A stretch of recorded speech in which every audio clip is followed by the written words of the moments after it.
കഴിഞ്ഞ കുറച്ച് ദിവസമായിട്ട് എനിക്ക് ഏറ്റവും കൂടുതൽ കോൾ വരുന്നത് പറഞ്ഞാൽ റഷ്യയിലെ ഡീപ്പോർട്ടേഷനുമായിട്ട് ബന്ധപ്പെട്ടാണ്. ഒരുപാട് മലയാളികൾ വിളിക്കുന്നുണ്ട്. ഞാൻ ഇങ്ങനെ സ്റ്റുഡൻറ് വിസയിൽ വന്നതാണ് ബ്രോ, ലാംഗ്വേജ് കോഴ്സിൽ, അപ്പോൾ എന്നെ ഡീപ്പോർട്ട് ചെയ്തു ബ്രോ എന്നൊക്കെ പറഞ്ഞുകൊണ്ടാണ് ഏറ്റവും കൂടുതൽ ആളുകൾ എന്നെ വിളിക്കുന്നത്. അപ്പോൾ അതിൻ്റെ കാരണങ്ങളാണ് ഇന്നത്തെ വീഡിയോയുടെ നിങ്ങളായിട്ട് ഷെയർ ചെയ്യാൻ വേണ്ടിയിട്ട് ഞാൻ ആഗ്രഹിക്കുന്നത്. അപ്പോൾ എല്ലാവർക്കും മല്ലു ലൈഫ് ഇൻ റഷ്യ എന്ന പുതിയൊരു വീഡിയോയിലേക്ക് സ്വാഗതം. ഗൈസ്, അപ്പോൾ അതുപോലെ തന്നെ ഇന്ന് കുറച്ച് ജോബിൻ്റെ കാര്യങ്ങളും ഈ വീഡിയോയിലൂടെ ഞാൻ ഷെയർ ചെയ്യുന്നുണ്ട്. അപ്പം വീഡിയോ സ്കിപ്പ് ചെയ്യാതെ കണ്ടു കഴിഞ്ഞാൽ കൂടുതൽ കാര്യങ്ങൾ മനസ്സിലാവും. അതായത് ഏറ്റവും കൂടുതൽ നമുക്ക് ആദ്യം തന്നെ നോക്കാം, ഏറ്റവും കൂടുതൽ എന്തുകൊണ്ടാണ് ഈ മലയാളികളെ മാത്രം തെരഞ്ഞുപിടിച്ച് ഡീപ്പോർട്ടേഷൻ ചെയ്യുന്നതാണെന്നൊക്കെയാണ് ചില ആൾക്കാർ എൻ്റെ അടുത്ത് ചോദിക്കുന്നത്.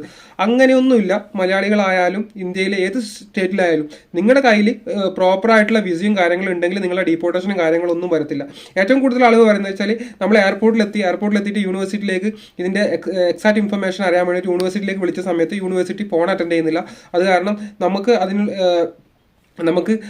അവിടെ ഒരുപാട് പ്രശ്നങ്ങളും ഒരുപാട് പ്രശ്നങ്ങളൊക്കെ ഉണ്ടായിട്ടുണ്ട്. അപ്പോൾ അങ്ങനെയാണ് നമ്മൾ ഒരുപാട് ടൈം എയർപോർട്ടിൽ വെയിറ്റ് ചെയ്യേണ്ടതായിട്ട് വന്നു അതിൻ്റെ ഒരു റിയൽ ഇൻഫർമേഷൻ കിട്ടാനായിട്ട്. പക്ഷേ യാതൊരു തരത്തിലുള്ള ഇൻഫർമേഷൻ യൂണിവേഴ്സിറ്റിൻ്റെ ഭാഗത്തു നിന്ന് ഉണ്ടായിരുന്നില്ല.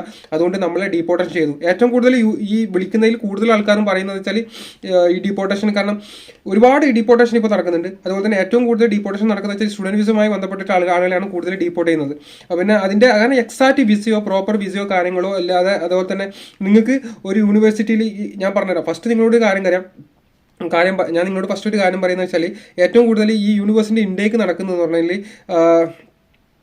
സെപ്റ്റംബർ ഒക്ടോബർ കൂടിയാണ് ഏറ്റവും കൂടുതൽ യൂണിവേഴ്സിറ്റി ഇൻടേക്ക് നടക്കുന്നത്. ജൂൺ ജൂലൈയിലൊക്കെയാണ് ക്ലാസ് സ്റ്റാർട്ട് ചെയ്യുന്നത്. അപ്പോൾ അതിൻ്റെ മുമ്പിലൊക്കെയാണ് യൂണിവേഴ്സിറ്റിയിലേക്ക് നിങ്ങൾ അപ്ലൈ ചെയ്യുന്നുണ്ടെങ്കിൽ അതൊക്കെ വലിയൊരു പ്രോബ്ലംസ് ആയിരിക്കും. കാരണം എന്താ വെച്ചാൽ നിങ്ങൾക്ക് ഈ അഡ്മിഷനൊക്കെ ജൂൺ ജൂലൈയിൽ നടക്കുന്നത്. കൂടുതൽ യൂണിവേഴ്സിറ്റിയിൽ അഡ്മിഷൻ ചെയ്യുന്നത് വെച്ചാൽ ജൂൺ ജൂലൈ ആ മാസങ്ങളിലാണ് ഇതിൽ ഏറ്റവും കൂടുതൽ യൂണിവേഴ്സിറ്റി അഡ്മിഷൻ നടക്കുന്നത്. അതുപോലെ സെപ്റ്റംബർ ഒക്ടോബർ കൂടി ഇതിൻ്റെ ഇൻടേക്കും കാര്യങ്ങളൊക്കെ നടക്കും.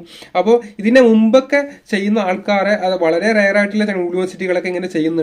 അപ്പോൾ അതിൻ്റെ മുമ്പിൽ ചെയ്യുന്ന ആൾക്കാരെ ഇതിനെക്കുറിച്ച് കൂടുതൽ ഇപ്പം ഒരുപാട് ആളുകൾ കയറി വരുന്നുണ്ട്. നോർത്ത് ഇന്ത്യയിൽ നിന്നൊക്കെ എന്ന് പറഞ്ഞു കഴിഞ്ഞാൽ ചാകരായിട്ടാണ് കയറി വരുന്നത്. കാരണം 4 ലക്ഷം 6 ലക്ഷം രൂപയൊക്കെ കൊടുത്തിട്ടാണ് ഈ സ്റ്റുഡൻറ് വിസയിൽ ആളുകളെ കൊണ്ടുവന്നു കഴിഞ്ഞാൽ ജോലി വാഗ്ദാനം ചെയ്തിട്ടാണ് കൊണ്ടുവരുന്നത്. എന്തിനാണ് നിങ്ങൾ ഇങ്ങനെയുള്ള കാര്യങ്ങളിൽ എടുത്തു ചാടി ചെയ്യുന്നത്? ഒന്നാമത്തെ കാര്യം എന്ന് പറഞ്ഞു കഴിഞ്ഞാൽ നിങ്ങൾക്ക് ഈ സ്റ്റുഡൻറ് വിസയിൽ വന്നിട്ട് ജോലിയൊക്കെ കിട്ടാന്നുള്ളത് വളരെ ബുദ്ധിമുട്ടായിരിക്കും. കാരണം അത് നല്ലൊരു റിസ്ക് പരിപാടിയാണ്. കാരണം അത് സ്റ്റുഡൻറ്റ് പഠിക്കാനുള്ള ഒരു വിസയല്ലേ. പിന്നെ എങ്ങനെയാണ് അതിൽ നിങ്ങൾക്ക് ഫുൾ ടൈം ജോലി ചെയ്യാൻ വേണ്ടി ഒരുപാട് ആൾക്കാർ ഈ 2-3 മണിക്കൂർ ക്ലാസ് എഴുതിയിട്ട് ഫുൾ ടൈം ജോലി ചെയ്യാന്നുള്ള ഉദ്ദേശത്തോടു കൂടിയാണ് അവർ വരുന്നത്. ജോലി എന്നുള്ള ഉദ്ദേശത്തോടു കൂടിയാണ് ഏറ്റവും കൂടുതൽ ആൾക്കാർ വരുന്നത്. അങ്ങനെയാണ് നിങ്ങൾക്ക് വർക്ക് വിസയിൽ വരുന്നതായിരിക്കും ഏറ്റവും ബെറ്റർ. എന്തിനാണ് ഈ സ്റ്റുഡൻറ് വിസയിൽ വന്നിട്ട് എന്താ കാര്യം? സ്റ്റുഡൻറ് വിസയിൽ 2, 3, 4 ലക്ഷം രൂപ കൊടുത്തിട്ട് ആളുകൾ ഇപ്പോഴും കയറി വരുന്നുണ്ട്. പക്ഷേ ഒരുപാട് ആളുകൾ ഡീപ്പോർട്ടേഷൻ ചെയ്തുകൊണ്ടിരിക്കുകയാണ്. ഇത്രയൊക്കെ പൈസ കൊടുത്തിട്ടും നിങ്ങളിപ്പോൾ എയർപോർട്ട് വരെ വന്നിട്ട് ടിക്കറ്റും കാര്യങ്ങളൊക്കെ എടുത്തിട്ട് നിങ്ങൾ ഡീപ്പോർട്ടേഷൻ ചെയ്ത് നാട്ടിലേക്ക് അയക്കുന്നുള്ള ഒരു സാഹചര്യം നിങ്ങൾക്ക് വരുമ്പോൾ എത്രത്തോളം ടെൻഷൻ ഉണ്ടാവുമെന്ന് നമുക്കറിയാം.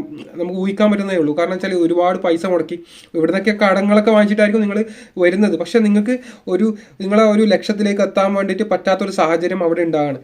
കാരണം നിങ്ങൾക്ക് ഒന്നാമത്തെ കാര്യം ഇതിനെക്കുറിച്ച് യാതൊരു നോളജും അറിവോ ഇല്ലാത്ത ഇവിടെ വന്നിട്ട് ഇപ്പം ഈ സ്റ്റുഡൻറ് വിസയിൽ വന്ന ആൾക്കാർ തന്നെ സ്റ്റുഡൻറ് വിസയെ കുറിച്ചിട്ടുള്ള യാതൊരു നോളജും ഇല്ല. അങ്ങനെയുള്ള ആൾക്കാർക്ക് വേറെ ജോലിയും വേലയൊന്നും ഇല്ലാത്ത കാരണം ഇപ്പം തന്നെ മലപ്പുറത്ത് തന്നെ ഒരുപാട് ആൾക്കാർ മോസ്കോയിലൊക്കെ വന്നിട്ട് ഞാൻ ആളെ പേരൊന്നും വെളിപ്പെടുത്താൻ ആഗ്രഹിക്കുന്നില്ല. അപ്പം അങ്ങനെയുള്ള ആൾക്കാരൊക്കെ ഒരുപാട് ഈ സ്റ്റുഡൻറ് വിസയും കാര്യങ്ങളൊക്കെ ചെയ്യുന്നുണ്ട്.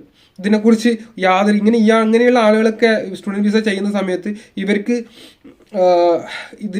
യൂണിവേഴ്സിറ്റിനെ കുറിച്ചുള്ള ഒരു പ്രോപ്പർ നോളജ് ഉണ്ടാകത്തില്ല. ഈ യൂണിവേഴ്സിറ്റി ലീഗലാണോ ഇല്ലീഗലാണോ എന്നുള്ള നോളജ് ഉണ്ടാകത്തില്ല. ഈ യൂണിവേഴ്സിറ്റി ഗവൺമെൻറ് അംഗീകരിച്ച യൂണിവേഴ്സിറ്റി ആണെന്നുള്ള ഒരു നോളജ് ഉണ്ടാകത്തില്ല. അങ്ങനെയുള്ള യൂണിവേഴ്സിറ്റികൾ പോയിട്ട് നിങ്ങൾ ഈ മറ്റേ ലാംഗ്വേജ് കോഴ്സിനൊക്കെ അപ്ലൈ ചെയ്ത് കഴിഞ്ഞാൽ എങ്ങനെ റിജക്ഷൻ വരാതിരിക്കും? രണ്ടാമത്തെ കാര്യം എന്ന് പറഞ്ഞു കഴിഞ്ഞാൽ റിജക്ഷനിൽ ഏറ്റവും കൂടുതൽ വരുന്നത് വെച്ചാൽ സ്റ്റുഡൻറ് വിസ തന്നെയാണ്. ഏറ്റവും കൂടുതൽ ഈ മറ്റു വിസയൊക്കെ എന്ന് പറഞ്ഞു കഴിഞ്ഞാൽ നമുക്ക് എസ്പെഷ്യലി നമുക്കത് അതിൻ്റെ work contract, work permit, work invitation ഒക്കെ കിട്ടിക്കഴിഞ്ഞാൽ അതിൽ തന്നെ എല്ലാ കാര്യങ്ങളും ഉണ്ടാവും, എല്ലാം സൂചിപ്പിച്ചിട്ടുണ്ടാവും. അപ്പോൾ അവർക്ക് റിജക്ഷൻ അങ്ങനെ വരാനുള്ള സാധ്യത വളരെ കുറവായിരിക്കും. കാരണം ഈ ലാംഗ്വേജ് കോഴ്സ് എന്ന് പറഞ്ഞാൽ പഠിക്കാനുള്ള ഒരു കോഴ്സാണ്. അതായത് ഒരു വർഷത്തേക്കുള്ള ലാംഗ്വേജ് കോഴ്സ്. ആദ്യത്തെ വർഷം 3 മാസം വന്നിട്ട് 3 മാസം ഇവിടെ നിന്നുകൊണ്ട് എക്സ്റ്റെൻഡ് ചെയ്യലാണ് ഈ ലാംഗ്വേജ് കോഴ്സ്. അപ്പോൾ ഈ ലാംഗ്വേജ് കോഴ്സിൽ വന്നുകൊണ്ട് നിങ്ങൾക്ക് എന്താണ് മെച്ചം എന്നാണ് എൻ്റെ ഒരു ചോദ്യം. ഈ ലാംഗ്വേജ് കോഴ്സിൽ വന്നു കഴിഞ്ഞാൽ നിങ്ങൾ റിയലായിട്ട് ഞാൻ ചോദിക്കുകയാണ്, നിങ്ങൾ റിയലായിട്ട് പഠിക്കാൻ വരുന്നതാണോ റഷ്യൻ ലാംഗ്വേജ്? ഇല്ലെങ്കിൽ നിങ്ങൾ റിയലായിട്ട് പഠിക്കാൻ വരുന്നതാണെങ്കിൽ നിങ്ങൾ റിയലായിട്ട് ക്ലാസ്സിന് പോകാം. കാരണം നിങ്ങൾ റഷ്യൻ ലാംഗ്വേജ് പഠിക്കാൻ, അല്ലാതെ നിങ്ങൾ കൂടുതൽ ആൾക്കാരും ഈ ഒരു ജോലി എന്നുള്ള ഉദ്ദേശത്തോടു കൂടി വരികയല്ലേ. അപ്പം പിന്നെ എന്തിനാണ് നിങ്ങൾ ഈ ലാംഗ്വേജ് കോഴ്സിൽ വരേണ്ട ആവശ്യം? ഇനിയിപ്പം വരുന്ന റൂൾ എന്ന് പറഞ്ഞു കഴിഞ്ഞാൽ വളരെ സ്ട്രിക്റ്റ് ആയിരിക്കും. റഷ്യൻ ഗവൺമെന്റിന്റെ റൂൾ അനുസരിച്ചിട്ട് ഇനി നല്ല സ്ട്രിക്റ്റ് ആയിരിക്കും. ഇല്ലീഗൽ മൈഗ്രന്റിനൊക്കെ നല്ല രീതിയിൽ ഇനി ഇവിടെ ഒരു പുതിയൊരു റൂൾ അനുസരിച്ച് എല്ലാ ഇല്ലീഗൽ മൈഗ്രന്റിനെയും ഇവിടുന്ന് ഡീപ്പോർട്ടേഷൻ ചെയ്യും 100%. കാരണം ഇപ്പോൾ ഇല്ലീഗലായിട്ട് റഷ്യയിലുള്ള ആൾക്കാരൊക്കെ ഡീപ്പോർട്ടേഷൻ ചെയ്യാനുള്ള പുതിയ ഇതൊക്കെ നടപടിക്രമങ്ങളൊക്കെ ആരംഭിച്ചിരിക്കുകയാണ്. അപ്പോൾ അതും കൂടി നിങ്ങൾ ശ്രദ്ധിക്കുക. കാരണം റഷ്യയിൽ ഒരു ഇല്ലീഗൽ ആക്ടിവിറ്റീസും ഇവിടെ നടക്കത്തില്ല. കാരണം ഇപ്പം കുറച്ച് ആൾക്കാരെ കയറ്റി വിടുന്നുണ്ട്. കാരണം ഇവിടെ വന്നോട്ടെ ജോലി ക്ലാസ്സിന് പോകുന്നില്ല. പക്ഷെ ഇതിൻ്റെ കാര്യങ്ങളൊക്കെ ഇവർ മനസ്സിലാക്കിക്കൊണ്ടിരിക്കുകയാണ്. അതായത് ഇവർ പഠിക്കാൻ വരുന്നതല്ല. അതായത് കാരണം ഒരുപാട് ആൾക്കാർ വന്നുകൊണ്ടിരിക്കുമ്പം ഈ എമിഗ്രേഷനിൽ കാരണം അവർക്ക് കാര്യങ്ങൾ മനസ്സിലാവും. എന്താണ് ഇങ്ങനെ ഇത്രയൊക്കെ ആൾക്കാർ കയറി വരുന്നത്, ഇവർ പഠിക്കാൻ വരുന്നവരാണ്, ജോലിക്ക് പോകാൻ വരുന്നവരാണ്. പക്ഷേ ജോലി സൈറ്റിൽ വന്നിട്ടൊക്കെ നിങ്ങൾ ഡീപ്പോർട്ട് ചെയ്യാൻ നിങ്ങൾക്ക് വലിയൊരു പ്രശ്നങ്ങൾ ഉണ്ടാവും ഭാവിയിൽ. അതായത് നിങ്ങൾക്ക് മറ്റു രാജ്യങ്ങളിലേക്ക് പോലും പോകാൻ പറ്റാത്ത സാഹചര്യം. റെഡ് സീലൊക്കെ നിങ്ങളുടെ പാസ്പോർട്ടിൽ അടിച്ചു കഴിഞ്ഞാൽ നല്ലൊരു എഫക്ട്. കാരണം അത് ഇല്ലീഗലാണ്. റഷ്യൻ ഗവൺമെന്റിനെ കബളിപ്പിച്ചുകൊണ്ട് ഇല്ലീഗലായിട്ട് നിങ്ങൾ ഇവിടെ വരാതിരിക്കുന്നതായിരിക്കും ഏറ്റവും ബെറ്റർ എൻ്റെ ഒരു അഭിപ്രായത്തിൽ. നിങ്ങൾ വരുന്നുണ്ടെങ്കിൽ പ്രോപ്പർ വിസ, അതായത് പ്രോപ്പർ എല്ലാ കാര്യങ്ങളും നോക്കി മനസ്സിലാക്കണം. നിങ്ങൾക്ക് പ്രോപ്പർ വിസയാണോ, അതുപോലെ എനിക്ക് വർക്ക് പെർമിറ്റ് ഉണ്ടോ, വർക്ക് കോൺട്രാക്റ്റ് ഉണ്ടോ, വർക്ക് ഇൻവിറ്റേഷൻ ഉണ്ടോ, ഇതൊക്കെ പ്രോപ്പറാണോ, അതൊക്കെ ചെക്ക് ചെയ്തതിന് ശേഷം വരുന്നതിന് നിങ്ങൾക്ക് ഒരു ഡീപ്പോർട്ടേഷൻ കാര്യങ്ങളൊന്നും വരത്തില്ല. അവർക്ക് ഡീപ്പോർട്ടേഷൻ ചെയ്യാൻ പറ്റത്തില്ല. കാരണം അതിൽ എല്ലാ കാര്യങ്ങളും മെൻഷൻ ചെയ്തിട്ടുണ്ടാവും. അപ്പോൾ അതാണ് നമ്മൾ നോക്കേണ്ടത്. അല്ലാതെ പെട്ടെന്ന് ഒരാളെ വാക്ക് കേട്ടിട്ട് എടുത്ത് ചാടി നിങ്ങൾ കയറി വരുമ്പോഴാണ് ഈ പ്രശ്നങ്ങളൊക്കെ ഉണ്ടാവുക. കാരണം മലയാളികളല്ലേ, നിങ്ങൾ ഒന്നും കൂടി ചിന്തിച്ച് മനസ്സിലാക്കുക. കാരണം ഒരാൾ റിയൽ ആയിട്ടൊരു കാര്യങ്ങൾ പറയുന്ന ഒരാളാണെന്നുണ്ടെങ്കിൽ അയാൾ ആർക്കും വിശ്വാസം ഉണ്ടാവില്ല. പിന്നെ എന്തെങ്കിലും ഫേക്ക് വഴിയിലൂടെ ആളുകളെ കയറ്റി ഇങ്ങോട്ട് കൊണ്ടുവരാന്ന് പറഞ്ഞു കഴിഞ്ഞാൽ അവരൊക്കെ എത്ര പൈസ കൊടുത്തിട്ടും വരാൻ തയ്യാറായിട്ടുള്ള ആളുകളാണ് കൂടുതലും. പിന്നെ പറഞ്ഞിട്ട് കാര്യമില്ല, അവിടെ വന്നിട്ട് നിങ്ങൾക്ക് സാഹചര്യങ്ങൾ ഇവിടെ വന്നു കഴിഞ്ഞാൽ മനസ്സിലാവും. പിന്നെ നമ്മൾ പറയുന്നത് വെച്ചാൽ ഈ കാര്യങ്ങളല്ല. കാരണം എൻ്റെ മെയിനായിട്ടുള്ളൊരു കാര്യം എന്ന് പറഞ്ഞു കഴിഞ്ഞാൽ നിങ്ങൾക്ക് അങ്ങനെ വരാൻ താല്പര്യമുള്ള ആളുകളാണെന്നുണ്ടെങ്കിൽ നിങ്ങൾക്ക് മറ്റു വർക്ക് വിസയിൽ വരാം. ഇപ്പോൾ വർക്ക് വിസയിൽ തന്നെ പ്ലംബർ ജോബ്, ഇലക്ട്രീഷ്യനൊക്കെ ഒരുപാട് വേക്കൻസി, വെൽഡർക്ക്, പ്ലംബർ, ഇലക്ട്രീഷ്യൻ, വെൽഡർക്കൊക്കെ വേക്കൻസി ഉണ്ട്.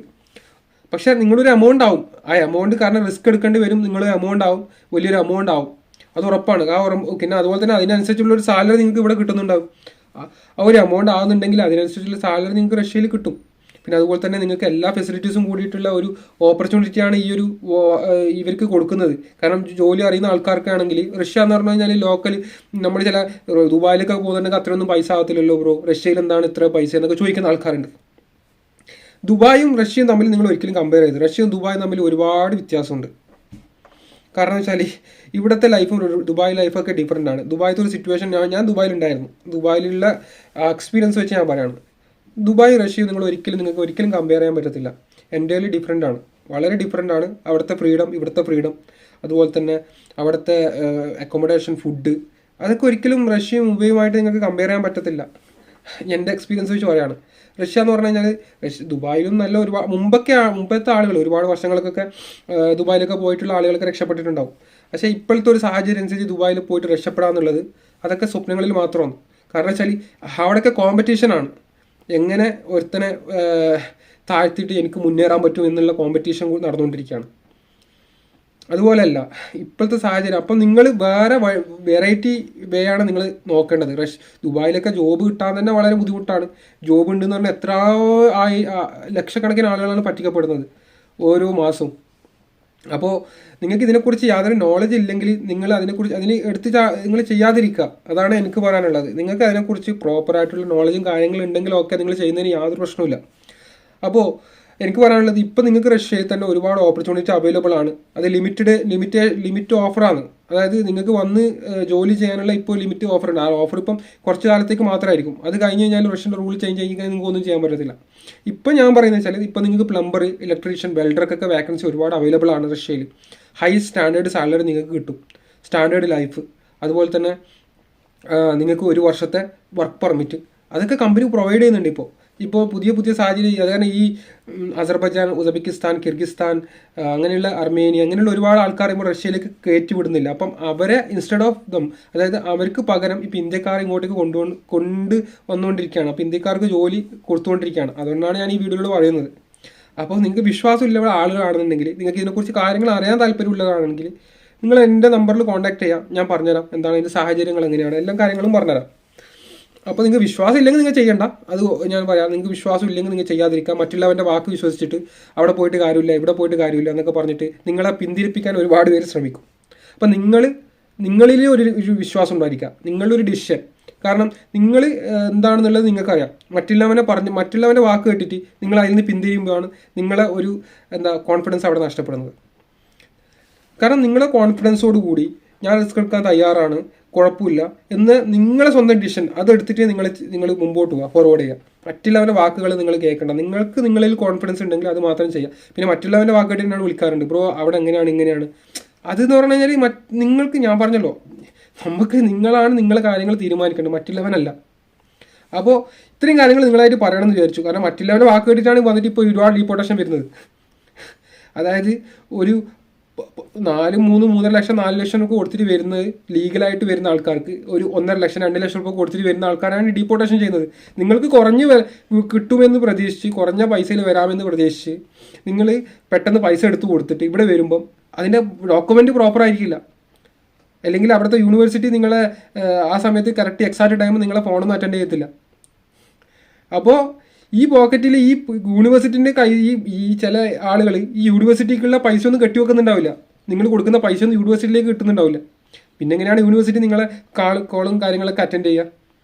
കുറച്ച് പൈസ കൊടുത്തിട്ട് അവർ യൂണിവേഴ്സിറ്റി ഇൻവിറ്റേഷൻ എടുത്തിട്ട് ബാക്കി കാര്യങ്ങളൊന്നും യൂണിവേഴ്സിറ്റി കൊടുക്കാത്തപ്പോൾ യൂണിവേഴ്സിറ്റി നിങ്ങളായിട്ട് നിങ്ങളുടെ കാര്യങ്ങൾ റിജക്റ്റ് ആവും. അപ്പോൾ അത് എയർപോർട്ടിൽ നിങ്ങളെ ബാധിക്കും, നിങ്ങളെ റിജക്ഷൻ ആക്കി വിടും. അപ്പോൾ നമ്മൾ നോക്കേണ്ടതെന്ന് പറഞ്ഞു കഴിഞ്ഞാൽ നമ്മളെപ്പോഴും പ്രോപ്പറായിട്ടുള്ള വിസയും നമ്മൾ ചെയ്യുന്ന ആൾ ജെന്യൂൻ ആണോ എന്നുള്ളത് ചെക്ക് ചെയ്തതിന് ശേഷം മാത്രം നിങ്ങൾ കയറി വരാൻ നോക്കുക. അതാണ് ഏറ്റവും ഇമ്പോർട്ടൻ്റ് ആയിട്ടുള്ള കാര്യം. എന്തായാലും നിങ്ങൾക്ക് ഈ കാര്യങ്ങളും കൂടി ഒന്ന് ഓർമ്മിപ്പിക്കണം എന്ന് വിചാരിച്ചു, അതാണ് ഈ വീഡിയോ ചെയ്തത്. എന്നാലും വീഡിയോ ഇഷ്ടപ്പെടണമെങ്കിൽ ലൈക്ക്, ഷെയർ, സബ്സ്ക്രൈബ്, അങ്ങനെയുള്ള നല്ല ഇൻഫർമേഷൻ വീഡിയോസ് ആയിട്ട് കാണുന്നവരെല്ലാവർക്കും ഗുഡ് ബൈ.